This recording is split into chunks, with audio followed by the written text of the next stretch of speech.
Salut! Jumpa lagi di channel YouTube Opera Obrol Prancis dengan video-video pembelajaran yang mantap, komprehensif, dan terstruktur. Ça va? Oui? Alhamdulillah, senang sekali saya masih bisa ketemu teman-teman untuk membahas materi-materi pelajaran bahasa Prancis. Ya, setelah kita sebelumnya membahas angka-angka, sekarang kita masuk ke materi yang baru yang bernama tipe-tipe kata. Les types de mots atau the types of words. Oke. Ini adalah sebuah materi di mana kita akan mengenali ada tipe-tipe kata apa saja di bahasa Prancis. Dan secara teoritis, secara tata bahasa, materi apa saja yang perlu kita pelajari satu persatu supaya praktek kita menjadi komprehensif, menjadi benar, menjadi yakin, tepat karena kita sudah menguasainya dengan baik. Ya. Karena grammaire-nya la langue française, tata bahasanya bahasa Prancis itu lebih ribet daripada di bahasa Indonesia. Ya. Oke. Sekarang mari kita analisis bacaannya seperti biasa supaya paham kenapa dibacanya type de mots. Oke. Les, teman-teman udah tahu dong, les alphabets, les accents, les théories de prononciation, les nombres cardinaux. Kemudian type ini karena Y di bahasa Prancis itu bunyinya adalah I, sama dengan huruf I gitu. Jadi les types, kemudian les types, type karena ini E tanpa adanya aksen, ya. Dan S penanda pluriel itu di bahasa Prancis seringnya tidak bunyi, umumnya tidak dibunyikan. Les types, kemudian de ini juga sama, E tanpa aksen, maka E biasa alfabet. De mots. Nah ini S pluriel, jadi dia sama dengan di type, tidak dibunyikan. Kemudian bentuk dasarnya ini adalah mot, asalnya dari kata mot. T di ujung bentuk singulier di bahasa Prancis seperti halnya alfabet kan itu ya. Tidak bunyi kan, les alphabets, T-nya kan nggak bunyi, ini juga sama. Jadi mot. Maka les types de mots. Bukan les types de mots, bukan juga les types de mots. Oke? Jelas ya? Nah, ada tipe-tipe kata apa saja? Yang pertama ada numero 1 non. Non. Ya. Kombinasi OM itu berbunyi ong. Ya, sama seperti kalau kombinasi ON. Ong ke atas, bukan ong ke bawah ya. Ong ke atas. Non ini adalah kata benda. Ya. Atau dalam konteks yang lain itu adalah name, nama. Di sini kita membahas yang kata benda. Non di bahasa Prancis itu atau kata benda dipisahkan atau dibedakan per gender dan per jumlah. Jadi di bahasa Prancis itu mayoritas kata benda, mayoritas nonnya itu ada gendernya. Ya. Ada yang maskulin, dan ada yang feminin dengan kombinasi in-nya ini tidak berlaku karena terpisahkan oleh penggalan. Ini e aksen aigu, maka feminin. Nah, masing-masing ini maskulin dan feminin ini juga ada jumlahnya. Ada yang tunggal atau singulier, kombinasi er di ujung itu bunyinya e, dan ada yang pluriel. Oke, e-nya ini ikut ke l, maka pluriel dan bukan pluriel. Seperti itu, ya. Kemudian yang numero 2 itu ada pronom. Pronom. Ya.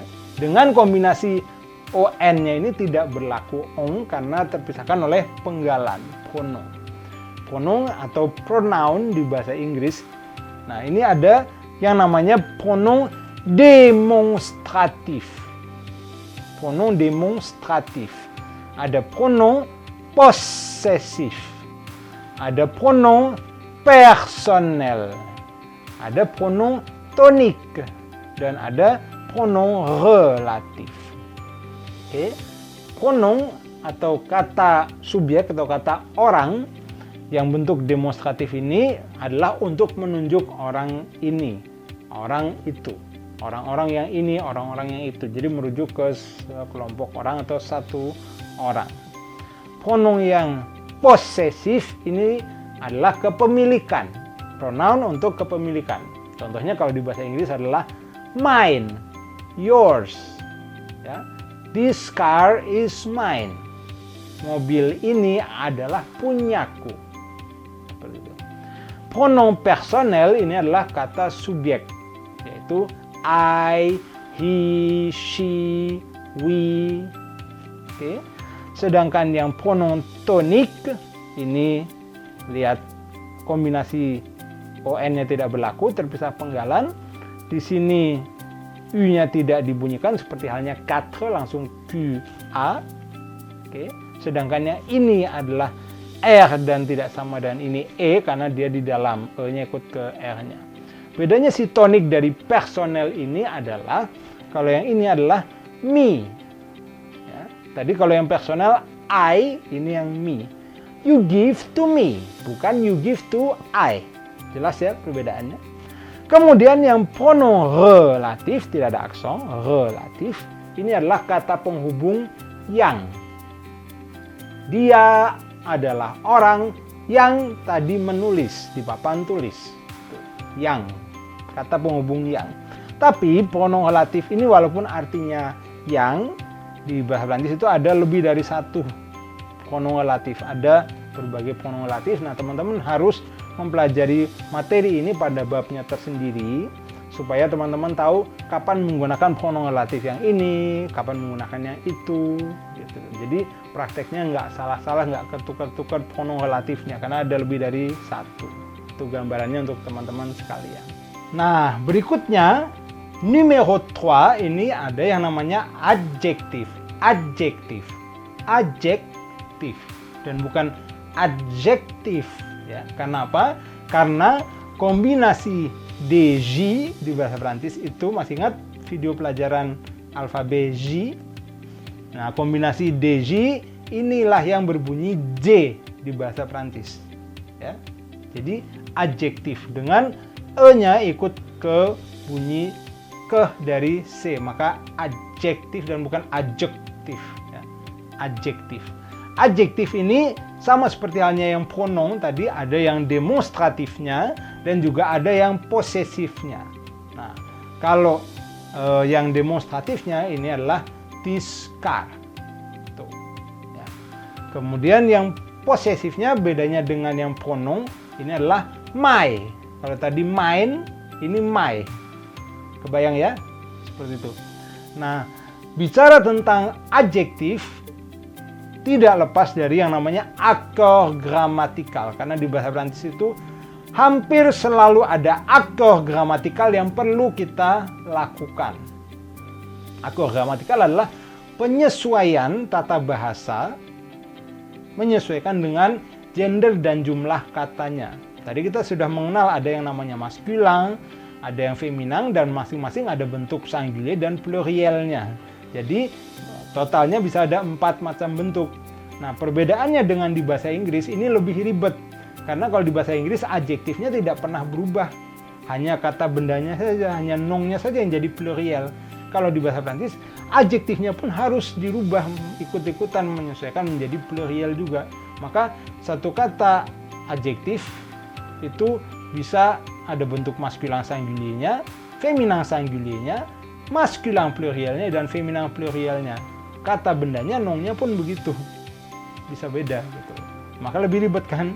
Makanya perlu dipelajari satu persatu materinya per bab supaya teman-teman itu paham.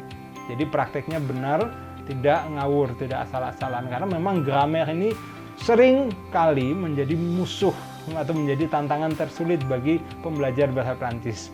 Untuk bisa mempraktekannya dengan benar, tadi saya bilang harus apa? Harus mempelajarinya satu per satu secara runut supaya teman-teman mengumpulkan modalnya dengan baik, menyusunnya satu persatu, udah paham satu persatu, secara sistematis bisa praktek. Begitu dikaitkan, oh ya saya ngerti karena saya udah pernah belajar materi itu sebelumnya. Begitu gambarannya. Nah, cukup sampai di sini dulu bahasan kita kali ini. Yang 4 nomor lagi itu akan kita bahas di video berikutnya. Ini nggak usah terlalu diambil pusing, hanyalah materi pengenalan, presentasi kepada teman-teman sekalian. Ada materi apa saja yang teman-teman perlu pelajari di dalam pembelajaran bahasa Prancis untuk bisa berpraktek yang benar. Ini baru sekedar untuk mengenali karakter bahasa Prancis itu seperti apa. Oh, ada gendernya, ada jumlahnya. Tuntutannya terhadap kita sebagai orang yang mau mempraktekkan bahasa Prancis itu seperti apa. Banyak ya. Ya, tetap semangat karena itu. Karena kan dipandu, tenang aja, jadi nggak usah ambil pusing. Yang penting kita pelajari satu persatu secara terstruktur. Sampai ketemu di video berikutnya. Kalau teman-teman suka yang ini, like-nya dong. Jangan lupa subscribe channel ini kalau belum. Nyalakan juga lonceng notifikasinya supaya terus mengikuti pelajaran-pelajaran mantap dari OPK. Sampai jumpa ya. Apa ya? Bahasa Perancisnya apa? A bientôt.